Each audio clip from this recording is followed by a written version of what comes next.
नमस्कार, फाइटर समाचार में आपका स्वागत है। पेश आज 27 मई दोपहर 3 बजे राजस्थान की खास खबरें। शिक्षक भर्ती परीक्षा लेवल 1 का रिजल्ट जारी कर दिया गया है। राजस्थान कर्मचारी चयन बोर्ड ने इसके लिए परीक्षा करवाई थी। 21,000 पदों के लिए कुल 41,546 अभ्यर्थियों को शॉर्टलिस्ट किया गया है। इनमें 38,280 कैंडिडेट्स नॉन टीएसपी क्षेत्र से हैं, वहीं 3,266 कैंडिडेट्स टीएसपी क्षेत्र से हैं। डॉक्यूमेंट वेरिफिकेशन और जिला आवंटन के बाद 19,192 अभ्यर्थियों को नॉन टीएसपी जबकि 1,808 अभ्यर्थियों को टीएसपी क्षेत्र में पोस्टिंग दी जाएगी।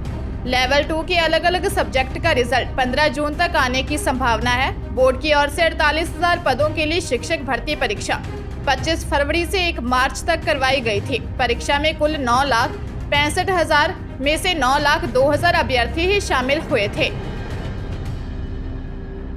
कोटा जिले में नाबालिग से दुष्कर्म के करीब साल भर पुराने मामले में पोक्सो कोर्ट ने आरोपी 29 वर्षीय नंदकिशोर निवासी जुल्मी थाना सुकेत को 20 साल के कठोर कारावास व 40,000 के अर्थदंड से दंडित किया है। आरोपी 14 साल की बालिका को बहलाकर अपने साथ ले गया। कोटा व झालावाड़ में 3 दिन तक होटल में रखकर दुष्कर्म किया। विशेष लोक अभियोजक धीरेन्द्र चौधरी ने बताया कि 1 मार्च 2022 को परिजनों ने सुकेत थाने में शिकायत दी कि 28 फरवरी को पति पत्नी मजदूरी करने चले गए। घर पर उनकी 14 साल व 11 साल की बेटी थी। 8वीं में पढ़ने वाली 14 साल की बेटी सामान लेने बाजार गई थी, जो शाम तक वापस नहीं लौटी। पुलिस ने मामला दर्ज कर बालिका को दस्तयाब कर आरोपी को गिरफ्तार किया और कोर्ट में चालान पेश किया।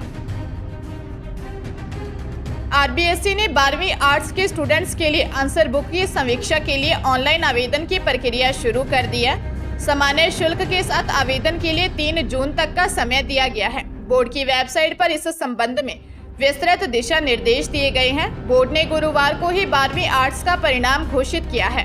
परिणाम की तिथि से 10 दिन के बिना विलंब शुल्क के तथा इसके बाद अगले 5 दिन तक विलंब शुल्क सहित उत्तर पुस्तिका की समीक्षा करवाने एवं समीक्षा के बाद स्कैन प्रति प्राप्त करने के लिए वेबसाइट पर ऑनलाइन आवेदन कर सकेंगे। बोर्ड को अंतिम तिथि तक प्राप्त सभी आवेदनों को क्रमबद्ध कर एसएमएस द्वारा परीक्षार्थी के प्रार्थना पत्र में अंकित मोबाइल नंबर पर पंजीकरण संख्या व आवेदित विषयों की सूचना अंतिम दिनांक के बाद दी जाएगी।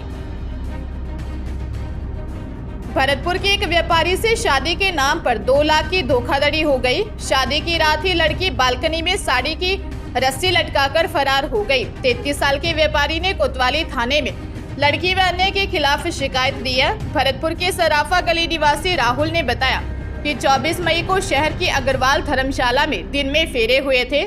शाम को लड़की और उसके परिजन घर आए। इसके बाद परिजन खाटू श्याम जी जाने की कहकर शाम को चले गए।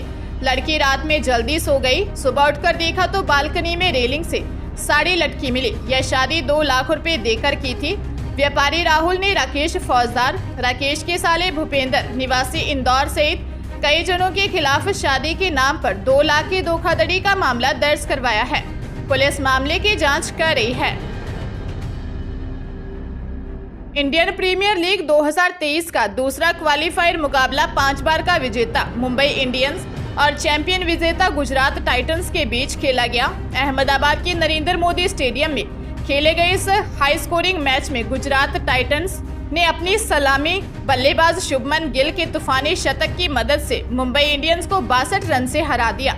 इसी जीत के साथ गुजरात लगातार दूसरी बार आईपीएल के फाइनल में पहुंच गई है, जहां उनका मुकाबला 4 बार की champion team Chennai super Kings से होगा। टॉस हारकर पहले बल्लेबाजी करते हुए गुजरात टाइटंस ने मुंबई इंडियंस को 234 रन का लक्ष्य दिया है। उसने 20 ओवर में 3 विकेट पर 233 रन बनाए। गुजरात के लिए शुभमन गिल ने सर्वाधिक 129 रन बनाए। उन्होंने 60 गेंद की पारी में 7 चौके और 10 सिक्स लगाए। गिल ने 4 मैचों में यह तीसरा शतक था। जवाब में मुंबई इंडियंस की टीम सूर्य कुमार यादव के तूफानी अर्धशतक के बावजूद कुछ खास नहीं कर पाई और 18.2 ओवर में मात्र 171 रन बनाकर ढेर हो गई। सूर्य कुमार यादव ने 38 गेंद पर 2 सिक्स और 7 चौके की मदद से 61 रन बनाए। सूर्य के अलावा तिलक वर्मा ने 14 गेंद पर 43 रनों की ताबड़तोड़ पारी खेली। टूर्नामेंट का फाइनल मुकाबला 28 मई को गुजरात और 4 बार की चैंपियन चेन्नई सुपर किंग्स के बीच अहमदाबाद के नरेंद्र मोदी स्टेडियम में शाम 7:30 बजे खेला जाएगा। जालोर जिले में करीब 14 महीने पहले बच्ची के साथ मामा ने उसी के घर में रेप किया था। दोषी मामा को पोक्सो कोर्ट ने आजीवन कारावास के साथ ही 50,000 जुर्माना लगाया गया है। समाज में छोटी उम्र की बच्चियां भी सुरक्षित नहीं है।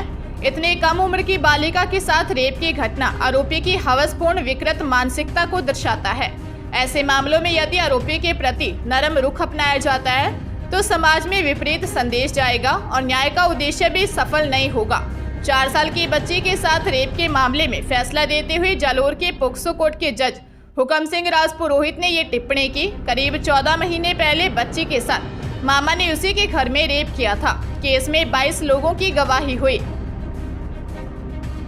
राजस्थान के सरकारी कॉलेजों में 28 साल बाद अब लाइब्रेरियन भर्ती होगी। कार्मिक विभाग ने सेवा नियम बना दिए हैं। यूजीसी 2018 अधिनियम के तहत भर्ती की जाएगी।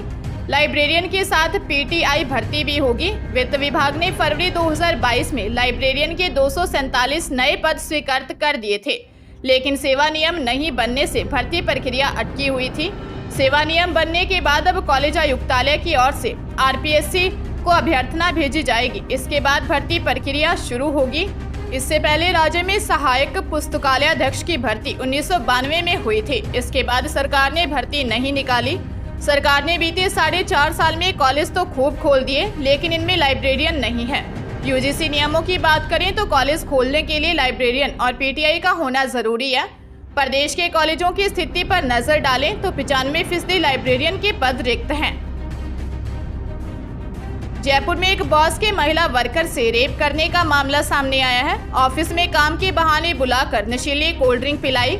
बेहोशी की हालत में आरोपी ने दुष्कर्म किया। करनी विहार थाने में दिल्ली निवासी 28 साल की युवती ने दर्ज रिपोर्ट में बताया कि वह बरकत नगर में किराए में रहकर पिछले 1 साल से प्राइवेट जॉब कर रही है। जॉब के सिलसिले में करीब 3-4 दिन पहले राहुल नाम के युवक से बात हुई। जॉब इंटरव्यू के बहाने उसने उसे श्याम विहार विस्तार करनी विहार स्थित ऑफिस की लोकेशन भेजकर बुलाया। आरोपी ने वहां नशीली कोल्ड ड्रिंक पिलाकर बेहोशी की हालत में रेप किया। होश आने पर पीड़िता को दुष्कर्म का पता चला। पुलिस मामले की जांच कर रही है। जोधपुर जिले के बोरानाडा एसीपी जयप्रकाश अटल को डंपर से टक्कर मार जानलेवा हमला करने वाले आरोपी को पुलिस ने गिरफ्तार कर लिया है। डंपर के साथ ही एस्कॉर्ट कर रही स्विफ्ट कार भी सीज कर ली है। आरोपी को एडीसीपी पश्चिम हरफूल सिंह की अगुवाई वाली टीम ने पकड़ा है। एडीसीपी हरफूल ने बताया कि एसीपी की गाड़ी को टक्कर मारने के मामले में पालगाम स्थित निवासियों का बास निवासी खानू उर्फ खानूराम निवासी को गिरफ्तार किया है। डंपर चालक आरोपी मदन लाल की तलाश जारी है।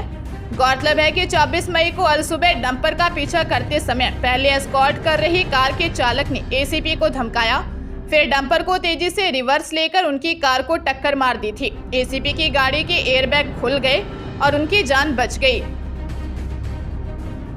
करौली जिले के मंडरायल कस्बे के समीपवर्ती निंदर गांव स्थित बुंदेला के नाले में पिकअप पलटने से 1.5 दर्जन लोग घायल हो गए। घायलों में महिलाएं और बच्चे शामिल हैं। सूचना पर तहसीलदार महेंद्र कुमार गुप्ता, थानाधिकारी जगदीश देसवाल जाप्ते के साथ मौके पर पहुंचे और ग्रामीणों की मदद से घायलों को सामुदायिक स्वास्थ्य केंद्र पहुंचाया, जहां से आधा दर्जन गंभीर घायलों को करौली रेफर कर दिया। निंदर गांव में तालाब के पास शंकरगिरी की खुट्टी पर ग्रामीणों की ओर से आयोजित भागवत कथा के शुभारंभ पर कलश यात्रा निकाली गई थी, जिसमें शामिल होने के बाद महिलाएं पिकअप में बैठकर अपने गांव लौट रही थी। इसी बीच हादसा हो गया।